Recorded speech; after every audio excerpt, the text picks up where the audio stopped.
कि हाय रे दिल लिपस्टिक लगा के जब तुम सजती हो, माँ कसम लगती हो।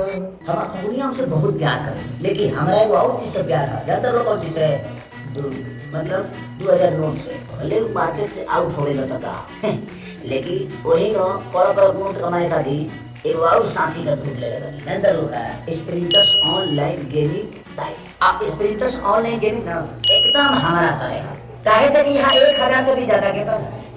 क्रिकेट, फुटबॉल, टेनिस, तीन पत्ता, कसिनो, मतलब ओकरा बाद बहुत कुछ कि 24 घंटा मैंने 7 दिन तारों के सेवा में ना कर्मचारी हाजिर बढ़े एंटरटेन करते रहे हैं।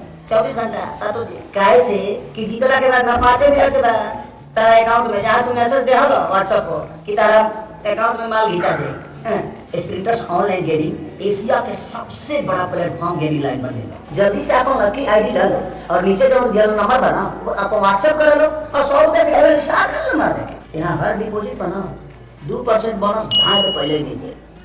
यही से स्प्रिंटर्स ऑनलाइन पर गेम खेला और हर सपना के पूरा। हाँ हमारा